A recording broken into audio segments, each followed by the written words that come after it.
Hello everyone, আসসালামু আলাইকুম।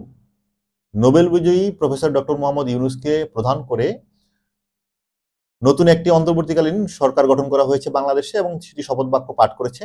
এবং এই অন্তর্বর্তীকালীন সরকারে বেশ ভালো ভালো মানুষজন রয়েছে, যোগ্য মানুষজন রয়েছে। এবং ডক্টর মোহাম্মদ ইউনূসকে প্রধান করা কিন্তু একটা খুবই বিচক্ষণের কাজ হয়েছে। বিকজ ডক্টর মোহাম্মদ ইউনূস হচ্ছে সারা পৃথিবীতে সমাদৃত, সকলের কাছেই গ্রহণযোগ্য একজন মানুষ। বর্তমান যে ভঙ্গুর বাংলাদেশ, সেটা আওয়ামী লীগ করে দিয়ে গিয়েছে এবং যেখানে থেকে ভারতীয় মিডিয়া এবং আওয়ামী লীগের সজীব ওয়াজেদ জয় যে প্রোপাগান্ডা চালাচ্ছিল যে বাংলাদেশকে একটি জামাত ইসলামের সরকার আনার জন্য এই চেষ্টা চলছে বা আগামীতে পাকিস্তানের মতো একটি রাষ্ট্র বানানোর জন্য চেষ্টা চলছে, যেখানে হিন্দুরা থাকতে পারবে না, হিন্দুদের উপর অত্যাচার হচ্ছে, এই ধরনের যে বিভিন্ন রকম প্রোপাগান্ডা মোদি মিডিয়ার, সেই প্রোপাগান্ডার জন্য কিন্তু একটা ভালো রকম থাপ্পড় হচ্ছে এই ডক্টর মোহাম্মদ ইউনূস। কারণ ডক্টর মোহাম্মদ ইউনূস হচ্ছে এমন একজন মানুষ, তার সাথে আপনি চাইলেই জামাত বা জামাতকে ক্ষমতায় আনানোর জন্য একজন মানুষ হিসেবে ট্যাগ দিতে পারবেন না। চাইলেই আগামীর পাকিস্তান বলে ডক্টর মোহাম্মদ ইউনূসকে ট্যাগ দিতে পারবেন না। সো এটা হচ্ছে বড় একটা সুযোগ আমাদের, যে এই ধরনের প্রোপাগান্ডাগুলো কাটিয়ে আগামীতে সুন্দর একটি বাংলাদেশ তৈরি করার।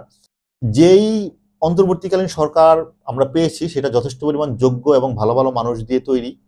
সেখানে আসিফ নজরুলের মতো যেমন মানুষ রয়েছে, রেজওয়ানা চৌধুরীর মতো মানুষ রয়েছে, আরো অসংখ্য ভালো ভালো মানুষ রয়েছে এবং তারা প্রত্যেকেই স্ব স্ব কাজে অবদান রেখেছে বাংলাদেশে বিভিন্ন সময়ে। এখন এই যে সরকার আমরা পেলাম, তা থেকে জনগণের প্রথম আশা হচ্ছে আইন শৃঙ্খলার উন্নয়ন ঘটানো। এছাড়া আরেকটা বিষয় হচ্ছে, এটা কিন্তু বর্তমান সংবিধানের সাথে সাংঘর্ষিক। এই কথা কিন্তু বিএনপি সহ আর অনেক দলই বলতে পারে, বাট বর্তমান যে পরিস্থিতি সেটা সংবিধানের মেনে চলতে হবে এমন কোনো বাধ্যবাধকতা নেই। নতুন একটি বাংলাদেশের সংবিধানকে অবশ্যই সংশোধন করতে হবে। বর্তমানে যেটা দরকার, বাংলাদেশের ভঙ্গুর যে বিভিন্ন প্রতিষ্ঠান রয়েছে, অঙ্গ সংগঠন রয়েছে, সবগুলোকে ঢেলে সাজানো, সংবিধানকে সংস্কার করা, সংবিধানকে সুরক্ষিত করা, যাতে পরবর্তীতে আওয়ামী লীগের মতো যে কেউ এসে এই সংবিধানকে তাদের নিজেদের গ্রিপে নিতে না পারে জন্য। কারণ কেউই আসলে ক্ষমতা থেকে নামতে চায় না। তো সেই জায়গা থেকে এই অন্তর্বর্তীকালীন সরকারের কাছে আমার অনুরোধ থাকবে, এমন একটি সরকার ব্যবস্থা, এমন একটি নির্বাচন ব্যবস্থা, এমন একটি সংবিধান আপনারা রেখে যাবেন যেটাকে চাইলেই কেউ হাত দিতে পারবে না। কোনো দল চাইলেই সংখ্যাগরিষ্ঠ আসন পেলেই সেই সংবিধানকে ভেঙে চুরে নিজেদের মতো নিজেদের সুবিধার্থে করতে পারবে না।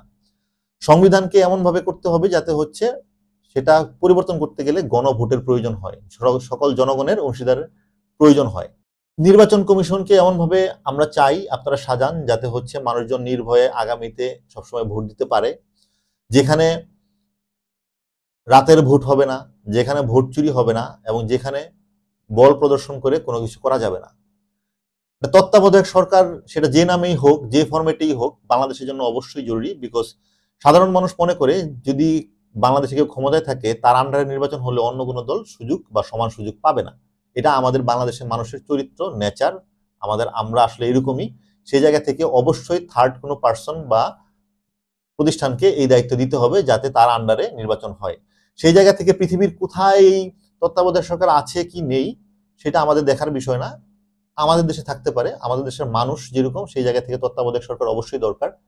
না ভোটেরও দরকার আছে। একটা বিষয় একবার ছিল কিন্তু আমাদের বাংলাদেশের না ভোট, সেই না ভোটেরও আমি সত্যিকার অর্থেই চাই যে না ভোটটা থাকুক। কোনো এলাকায় যদি যোগ্য মানুষ সামহাও না আসে, যদি অযোগ্য মানুষ কোনোভাবে চলে আসে, সেই জায়গায় যাতে মানুষজন না ভোট দিয়ে সেই মানুষের জবাব তারা দিতে পারে নির্বাচনের মধ্য দিয়ে।